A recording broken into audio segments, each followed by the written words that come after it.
Chapter 10 building अ cohesive team. हम अक्सर अपने साथ काम करने वाले लोगों को ऐसे लोग मानते हैं जिनके साथ हमें काम करना है, लेकिन ऑफिस के बाहर उनसे दोस्ती करने या उन्हें पसंद करने की जरूरत नहीं है। इसे प्रोफेशनल बनना कहते हैं, लेकिन किसी अनोखे स्टार्टअप कंपनी को चलाने का ये बेस्ट तरीका नहीं है। जब आप एक नया और स्पेशल मार्केट ढूंढते हो तो आपको तुरंत उसे कब्जे में करना पड़ता है और कंपटीशन से दूर करना पड़ता है। कंपनी की ग्रोथ बढ़ाने के लिए आपको एक डेडिकेटेड टीम की जरूरत है जो एक दूसरे के साथ ऑफिशियल रिलेशनशिप के अलावा भी काम कर सके। कई टेक कंपनीज को लगता है कि एक डेडिकेटेड टीम बनाने के लिए लोगों को बेनिफिट्स देना जरूरी है, जैसे लॉन्ड्री, धुले हुए कपड़े लेकर जाने के लिए फ्री सर्विस, योगा और massages, chef, pets care etcetera. लेकिन इनकी कोई वैल्यू नहीं होती अगर एम्प्लॉइज खुद वैल्यूएबल फील नहीं करते। कंपनी के पास क्या है ये उसका कल्चर नहीं होता। कंपनी खुद एक कल्चर होती है। कंपनी मतलब लोगों का एक ग्रुप होता है जो एक मिशन हासिल करने के लिए काम करते हैं, और इसे हासिल करने का रास्ता उन्हें कल्चर से ही मिलता है। Beyond professionalism. थिल ने जो पहले टीम बनाई उसका नाम पेपैल माफिया था, क्योंकि कई एम्प्लॉइज सालों तक एक दूसरे के साथ अच्छे कांटेक्ट में थे और नई कंपनीज शुरू करने के लिए उन्होंने एक दूसरे की मदद भी की। उनमें से 7 नई कंपनीज $1 बिलियन थे। लिंक्डइन, येल्प, यामा, यूट्यूब, पैलेंटियर, टेस्ला और स्पेसएक्स। ऑफिस के लिए फैसिलिटीज देने के बजाय थिल ने ऐसे एम्प्लॉइज को हायर किए जो इस काम के लिए सूटेबल थे। इसके बाद स्ट्रॉन्ग कम्युनिटी बनाई और कॉमन गोल की तरफ बढ़ने के लिए सभी लोगों का कमिटमेंट लिया। पेपैल का कल्चर बाकी न्यू कंपनीज तक भी पहुंच गया।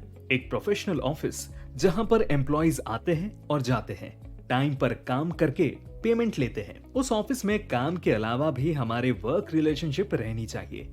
इनफैक्ट जो टाइम आप ऑफिस में यूज करते हो उससे अगर आपके लॉन्ग लास्टिंग रिलेशनशिप नहीं बन रहे हैं तो इसका मतलब आपने उस टाइम को अच्छे से यूज किया नहीं है।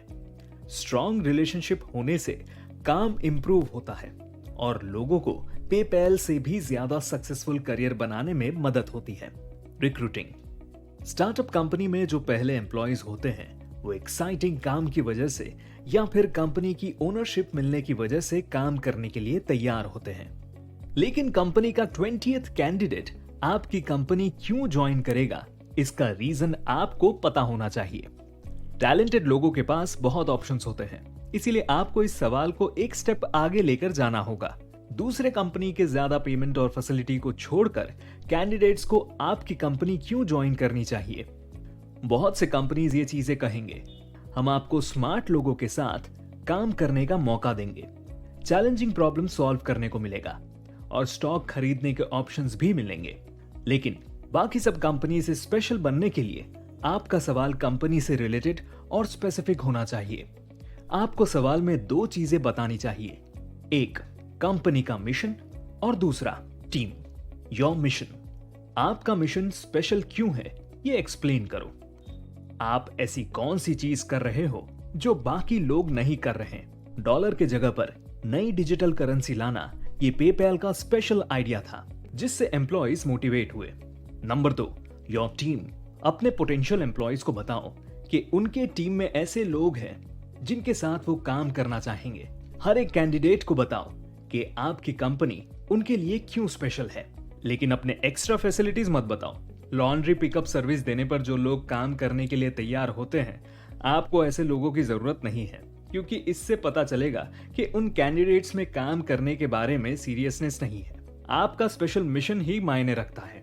Building a team identity. जो स्टार्टअप सर्वाइव करने की कोशिश में है उन्हें अपने सबसे पहले टीम के सभी मेंबर्स को एक साथ रखना चाहिए। उनके बीच ऊंच नीच नहीं होनी चाहिए ताकि वो अच्छे से काम कर सके। इसका एक एग्जाम्पल है यूनिफॉर्म्स, जो कि सिलिकॉन वैली में एक टी शर्ट या फिर हुडी है जिससे सारे एम्प्लॉइज एक जैसे दिखते हैं। इस यूनिफॉर्म से सारे एम्प्लॉइज टीम का एक पार्ट बनते हैं जो कंपनी के मिशन के लिए काम करते हैं। इससे स्टार्टअप का एक इंपॉर्टेंट फैक्टर पता चलता है, कंपनी का हर एक एम्प्लॉय सेम तरीके से अलग है। कॉमन लुक होने के अलावा एम्प्लॉयज के कॉमन इंटरेस्ट और वर्ल्ड के बारे में उनकी कॉमन अंडरस्टैंडिंग भी होनी चाहिए। पेपैल के शुरुआती टीम मेंबर्स सेम तरीके के इंटेलिजेंट लोग थे। उनकी पसंद नापसंद सेम थी, जैसे कि साइंस फिक्शन और स्टार वॉर्स।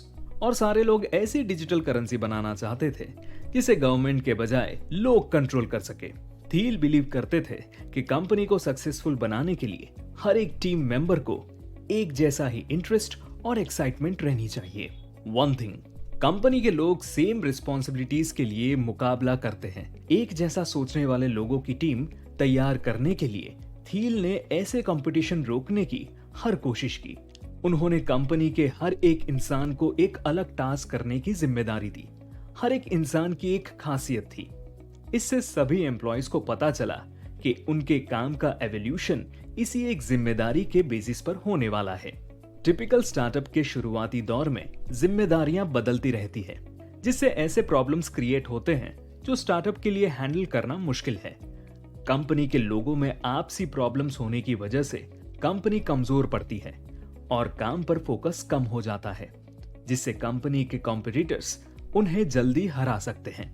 थील ने एक स्पेशल चीज यूज करी जिसकी वजह से इस रिस्क का सामना नहीं करना पड़ा और लोगों के लिए क्लोज रिलेशनशिप्स बनाना आसान हो गया, जिससे कंपनी के सक्सेस को भी बढ़ावा मिला, क्योंकि वो एक दूसरे से मुकाबला नहीं कर रहे थे। A startup is a cult and that's okay.